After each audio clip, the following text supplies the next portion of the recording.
ചിഹ്നങ്ങളിൽ കൂടുതലും യാത്രകളെക്കുറിച്ചുള്ളതായിരുന്നു. യാത്രകളെ പ്രണയിക്കുന്നവർക്ക് മാത്രമേ അറിയൂ അതിൻ്റെ ഒരു ലഹരി. യാത്ര പോവാൻ വഴികളില്ലാഞ്ഞിട്ടല്ല, പോകുവാൻ ഒരു വഴിയുമില്ലാത്തതുകൊണ്ടാണ് ആത്മനിയന്ത്രണം പാലിക്കുന്നത്. ഓരോ യാത്രയും ഓരോ ഓർമ്മപ്പെടുത്തലുകളാണ്. ഇനിയും ഒരുപാട് ദൂരം പോകുവാനുണ്ട് എന്നൊരു ഓർമ്മപ്പെടുത്തൽ. ആ ചിന്തയിൽ നിന്നാണ് അടുത്തതായി പോകേണ്ട രാജ്യത്തെക്കുറിച്ചുള്ള തിരച്ചിൽ ആരംഭിക്കുന്നത്.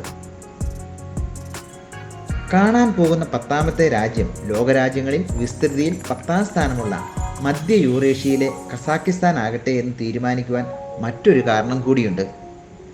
അവിടെ ഇന്ത്യക്കാർക്ക് വിസ ഓൺ അറൈവലാണ്. പ്രത്യേക ഒരുക്കങ്ങളൊന്നുമില്ലാതെ തന്നെ നമുക്ക് പെട്ടെന്ന് പോയി വരുവാൻ സാധിക്കും. അപ്പോൾ ഇപ്രാവശ്യത്തെ യാത്ര കസാക്കിസ്ഥാനിൻ്റെ പഴയ തലസ്ഥാനമായിരുന്ന അൽമാട്ടിയിലേക്കാകട്ടെ. കുവൈറ്റിൽ നിന്ന് 4.5 മണിക്കൂർ പറന്നാൽ ചൈനയോടും കിർഗിസ്ഥാൻ, ഉസ്ബെക്കിസ്ഥാൻ എന്നീ രാജ്യങ്ങളുമൊക്കെയായി അതിർത്തി പങ്കിടുന്ന കസാക്കിസ്ഥാനിലെ മഞ്ഞു പുതഞ്ഞ സെലിസ്കി അലാത്തു പർവ്വതനിരകളാൽ ചുറ്റപ്പെട്ട സുന്ദര നഗരമായ അൽമാട്ടിയിൽ എത്തിച്ചേരാം. വളരെ ഈസിയായി ജസീറ എയർലൈൻസിന് ഫ്ലൈറ്റ് ടിക്കറ്റ് കിട്ടി. ഓൺലൈനായി ഹോട്ടൽ ബുക്കിങ്ങും നടത്തി. പതിവ് പോലെ കൂട്ടുകാർ കൂടി കൂടെ ചേർന്നപ്പോൾ ഞങ്ങൾ 10 പേരുടെ ഒരു സംഘമായി. ഇനി കാഴ്ചകളിലേക്ക് എൻ്റെ ക്യാമറ കണ്ണുകളിലൂടെ നിങ്ങളും വായു.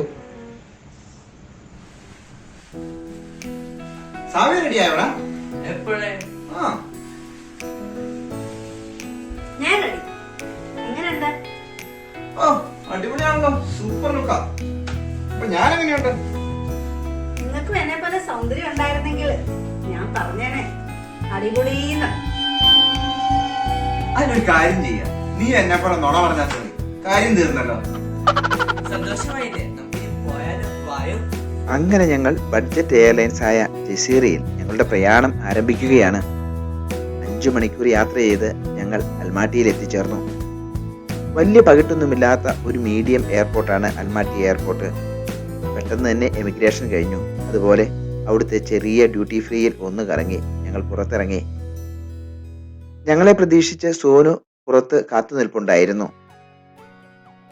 അവിടെ നിന്നും പുതിയൊരു സിമ്മും ഡോളർ മാറി കസാക്കിസ്ഥാൻ മണിയായ ടെങ്കയും എടുത്ത് പുറത്തിറങ്ങിയപ്പോഴാണ് തണുപ്പിൻ്റെ ആധിക്യം മനസ്സിലാകുന്നത്. -3 ഡിഗ്രി സെൽഷ്യസ്. മാത്രമല്ല നല്ല കാറ്റും മഞ്ഞും. ആഹാ, റൂമിൽ എത്തിയതും സോനു സെറ്റ് ചെയ്തിരുന്ന ഭക്ഷണവും കഴിച്ച് ഞങ്ങൾ പുതപ്പിനുള്ളിലേക്ക് കയറി. സന്ധ്യയായി, ഉഷസായി 1ാം ദിവസം. Good morning Almatti. അർക്കരശ്മികൾ ആലിംഗനം ചെയ്ത് നിദ്രയിൽ നിന്നുണർന്ന് വെറുതെ പുറത്തേക്ക് നോക്കിയപ്പോൾ കണ്ണും മനസ്സും കുളിരുന്ന മനോഹരമായ കാഴ്ച. മഞ്ഞിൽ പുതഞ്ഞു നിൽക്കുന്ന മരങ്ങളും വീഥികളും. പിന്നെ താമസിച്ചില്ല, പെട്ടെന്ന് റെഡിയായി ഞങ്ങൾ പുറത്തേക്കിറങ്ങി. ആദ്യം കണ്ട കാഴ്ച തന്നെ മനുഷ്യത്വമുള്ളത്. വയ്യാത്ത കാലിൽ വീൽചെയർ ഘടിപ്പിച്ച് പട്ടിക്കുട്ടിയുമായി പ്രഭാത സവാരിക്കിറങ്ങിയ ഒരാൾ. നല്ല തെളിഞ്ഞ കാലാവസ്ഥ, തണുപ്പുണ്ടെങ്കിലും അസഹ്യമല്ല. ഞങ്ങൾ നല്ല വൃത്തിയും വെടിപ്പുമുള്ള വീഥികളിലൂടെ നടത്തം തുടർന്നു. കല്ലുപാകിയ നടപ്പാതകൾ റോഡിൽ നിന്നും വേർതിരിച്ചിരിക്കുന്നു. ശിശിരകാലമായതിനാൽ മരങ്ങളെല്ലാം ഇലപൊഴിച്ച് അസ്ഥികൂടമായിരിക്കുന്നു. ഇനിയും അലഞ്ഞു തീരാത്ത മഞ്ഞിന്റെ കൂമ്പാരങ്ങൾ അങ്ങിങ്ങായി കാണാം. 8000-ലധികം പാർക്കുകളും പൂന്തോട്ടങ്ങളും ചത്തുരങ്ങളുമുള്ള അൽമാട്ടി ഒരു ഹരിത നഗരമാണ്. പാതവക്കിൽ പലയിടങ്ങളിലും നമുക്ക് ഇതുപോലുള്ള ഡെക്കറേഷൻസ് കാണാനാകും. നടന്ന് ഞങ്ങൾ കസാഖ് ബ്രിട്ടീഷ് ടെക്നിക്കൽ ഇൻസ്റ്റിറ്റ്യൂട്ടിന്റെ മുമ്പിലെത്തി. പ്രൗഢിയോടെ നിൽക്കുന്ന, ആഢ്യത്വം തുളുമ്പുന്ന ഒരു ബൃഹത് നിർമ്മിതി. 2001-ൽ പണിതതാണെങ്കിലും ഒരു പൗരാണികതയുടെ എല്ലാ ഭാവങ്ങളും ഉൾക്കൊള്ളാവുന്ന ഈ വലിയ കെട്ടിട സമുച്ചയത്തിൽ 4700ഓളം വിദ്യാർത്ഥികൾ പഠിക്കുന്നു. കുറച്ചുനേരം അവിടെ ചെലവഴിച്ച് ഞങ്ങൾ അടുത്തതായി പോയത് അൽമാട്ടിയിലെ ഏറ്റവും പ്രശസ്തമായ അസൻഷൻ കത്തീഡ്രൽ പള്ളിയിലേക്കാണ്. 20ാം നൂറ്റാണ്ടിന്റെ തുടക്കത്തിൽ നിർമ്മിച്ച ഈ പള്ളി 1911-ലെ വിനാശകരമായ ഭൂകമ്പത്തെ പോലും അതിജീവിച്ച് തടി കൊണ്ടുണ്ടാക്കിയ ഏറ്റവും ഉയരം കൂടിയ ദേവാലയങ്ങളിൽ ഒന്നാണ്.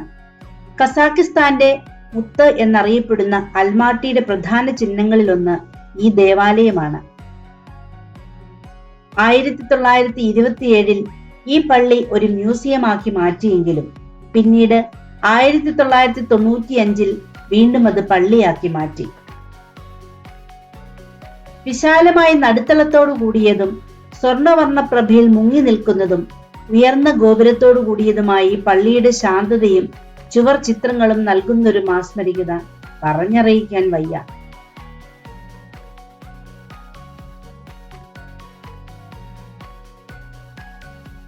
നിരവധി വിശുദ്ധരുടെ ചിത്രങ്ങളോടുകൂടിയ അൾത്താര ഇപ്പോൾ കുർബാന നടക്കുന്നില്ലാത്തതിനാൽ അടഞ്ഞുകിടക്കുന്നു.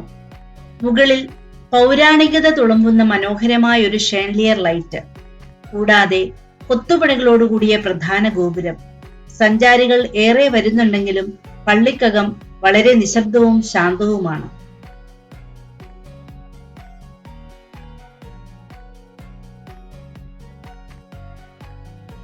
ആ ശാന്തതയിൽ ഞങ്ങൾ കുറച്ചു നേരം ചെലവഴിച്ച് പള്ളിയിൽ നിന്നിറങ്ങി അവിടുത്തെ പുരോഹിതനുമൊത്ത് ഒരു ഫോട്ടോയും എടുത്ത് ഞങ്ങൾ വശത്തോട്ട് നടക്കുമ്പോഴാണ് പള്ളിയുടെ ഒരു സൈഡിൽ പ്രാവുകളുടെ സംസ്ഥാന സമ്മേളനം നടക്കുന്നത് പോലെ കാണുന്നത്.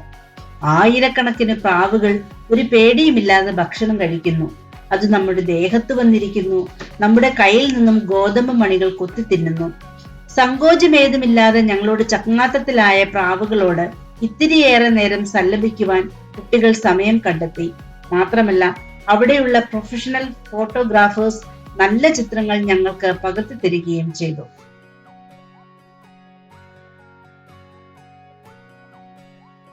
ഇങ്ങനെ കാഴ്ചകൾ കണ്ട് തലങ്ങും വിലങ്ങും ഫോട്ടോയും എടുത്ത് മുമ്പോട്ട് നടക്കുമ്പോഴാണ് വൈക്കിംഗ് സീരീസിലെ റാഗ്നറെ പോലെ ഒരാൾ അവിടെ എത്തിയത്. ഇരിക്കട്ടെ, ചുമ്മാതൊരു സെൽഫി. കൂടിക്കിടക്കുന്ന മഞ്ഞുകൂമ്പാരങ്ങൾ കുട്ടികൾക്ക് എന്നും ഒരു ഹരമാണ്. കുറച്ചു നേരം അവരുടെ അർമാദത്തിന് ഞാനും കൂട്ടുനിന്നു. അതിന് വിരാമമിട്ടുകൊണ്ട് പയ്യെ മുമ്പോട്ട് നടക്കുമ്പോഴാണ് അവിടുത്തെ പ്രാവുകളെ പോലെ തന്നെ വളരെ ഫ്രണ്ട്ലിയായ ഒരു അണ്ണാറക്കണ്ണനെ കണ്ടുമുട്ടുന്നത്. അവനോട് കുശലം പറഞ്ഞ് ഞങ്ങൾ മുമ്പോട്ട് യാത്രയായി. പപ്പ, നമ്മൾ എങ്ങോട്ടാ പോകുന്നത്? ആ കാണുന്നതാണ് 28 പാൻഫിലോവ ഗാർഡൻ പാർക്ക്. ആ പാർക്കിന്റെ പ്രത്യേകത എന്താ? അത് പറയാം. രണ്ടാം ലോക മഹായുദ്ധ സമയത്ത് ജർമ്മൻ അധിനിവേശത്തിൽ നിന്ന് മോസ്കോയെ പ്രതിരോധിക്കുന്നതിനിടെ മരിച്ച അൽമ അറ്റ ഇൻഫൻട്രി യൂണിറ്റിലെ 22 സൈനികരുടെ ഓർമ്മയ്ക്കായിട്ട് ഉണ്ടാക്കിയതാണ് ഈ പാർക്ക്.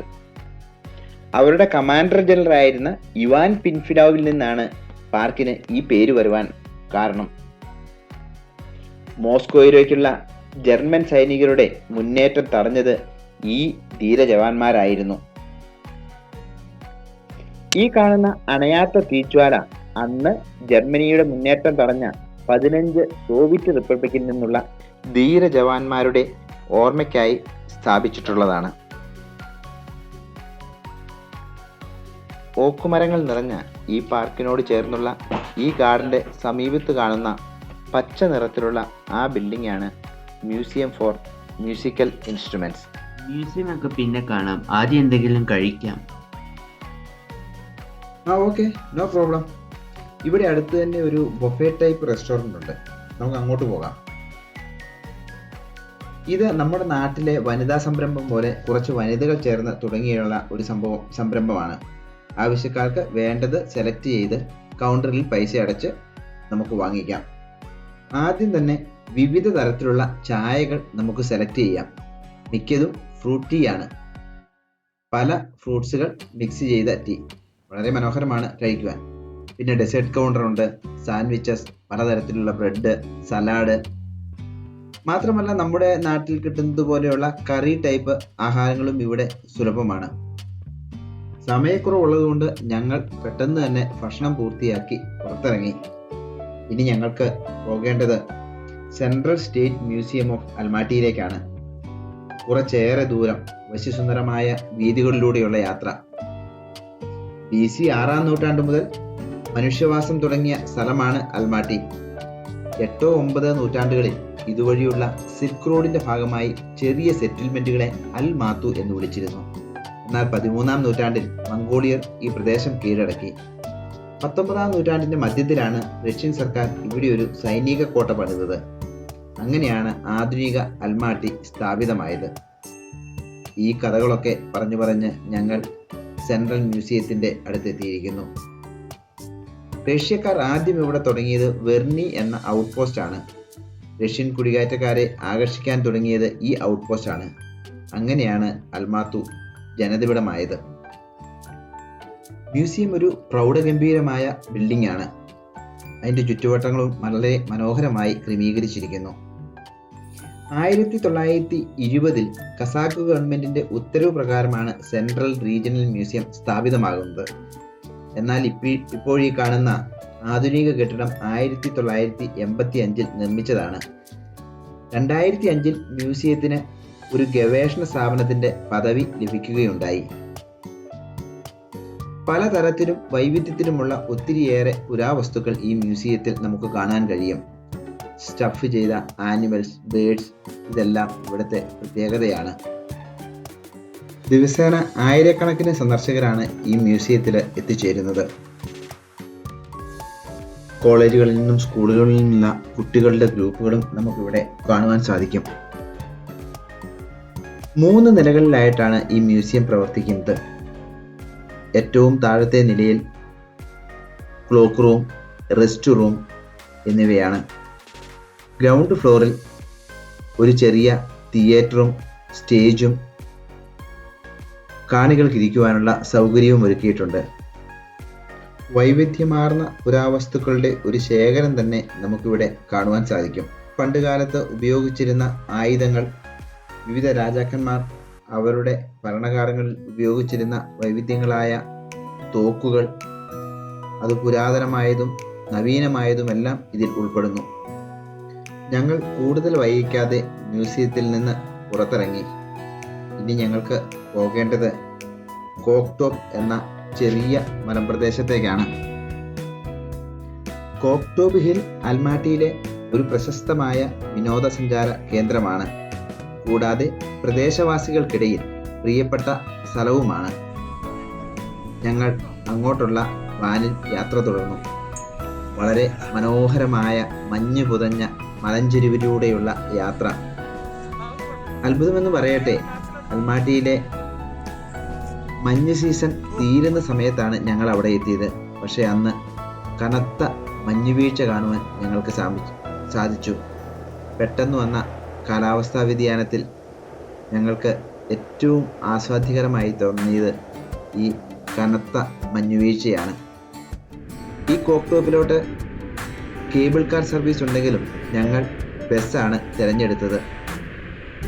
ഞങ്ങളെല്ലാവരും ആവശ്യത്തിനേറെ ഏറ്റവും കൂടുതൽ എൻജോയ് ചെയ്ത ഒരു സ്ഥലം ഈ മഞ്ഞുവീഴ്ചയായ നടന്ന കോക്ടോപ്പായിരുന്നു. എത്ര പെട്ടെന്നാണെന്നറിയാമോ മഞ്ഞുവീഴ്ച തുടങ്ങിയത്. ഞങ്ങൾ വരുമ്പോൾ നല്ല തെളിഞ്ഞ കൽപ്പാലികളോടുകൂടിയ ഗ്രൗണ്ടായിരുന്നു ഇവിടം.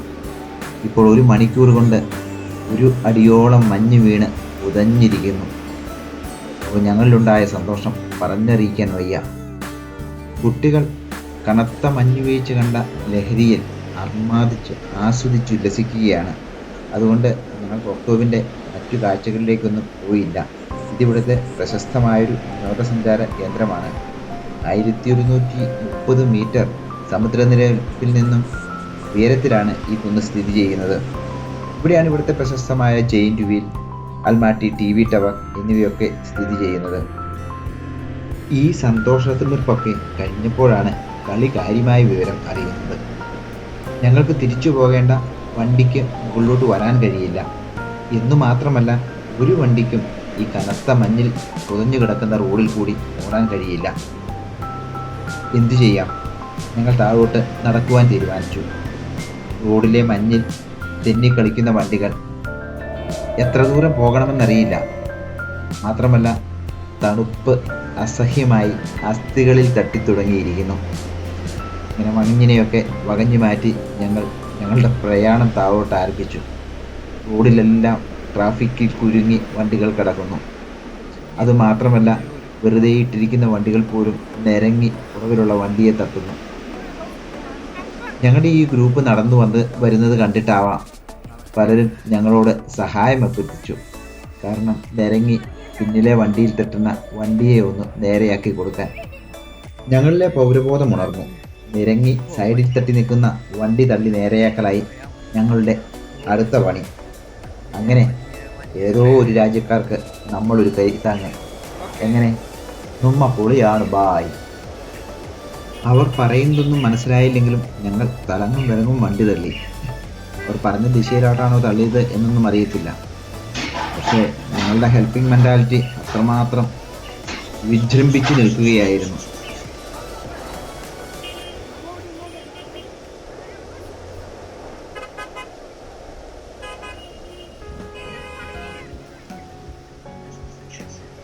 അങ്ങനെ ഒരു പ്രകാരത്തിൽ ഞങ്ങൾ നടന്ന് ഒരു ചെറിയ നിരപ്പുള്ള ചെറിയ ടൗണുകളൊക്കെയുള്ള സ്ഥലത്തെത്തി.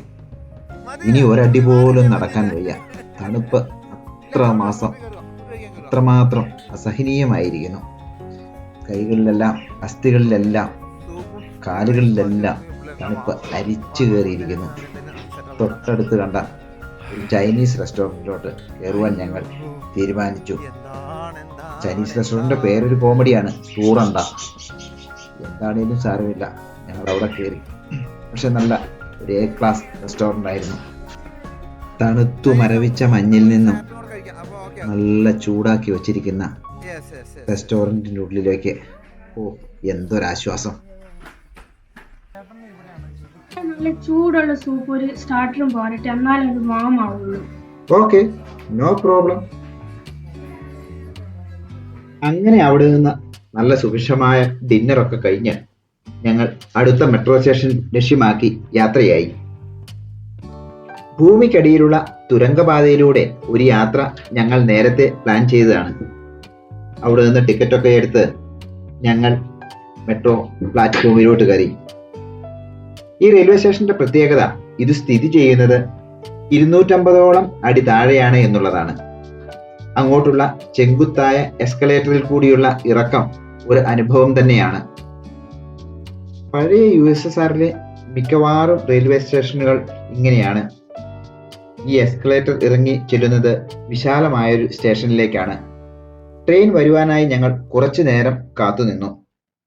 രാത്രി ആയതുകൊണ്ടാകാം കാര്യമായ യാത്രക്കാരൊന്നും ഉണ്ടായിരുന്നില്ല. ഇങ്ങു നിന്ന് അങ്ങേയറ്റം വരെ കാണാവുന്ന വിധത്തിലുള്ള ഓപ്പൺ ബോഗി ട്രെയിനിന്റെ ചുറ്റുമൊന്ന് കണ്ടു തീരുന്നതിനു മുമ്പേ മിനിറ്റുകൾ കൊണ്ട് ഞങ്ങൾക്കിറങ്ങേണ്ട സ്റ്റേഷനിലെത്തി. പുറത്തോട്ടും പഴയപടി ചെങ്കുത്തായ നീളം കൂടിയ എസ്കലേറ്റർ. അങ്ങനെ ഞങ്ങളുടെ അൽമാട്ടിയിലെ ഒന്നാമത്തെ ദിവസത്തിന് ഇവിടെ പരിസമാപ്തി കുറിക്കുകയാണ്. യാത്ര അത് തുടർന്നുകൊണ്ടേയിരിക്കും. കാഴ്ച അത് അവസാനിക്കുന്നില്ല. നാളത്തെ നല്ല കാഴ്ചകൾക്കായി കാത്തിരിക്കാം.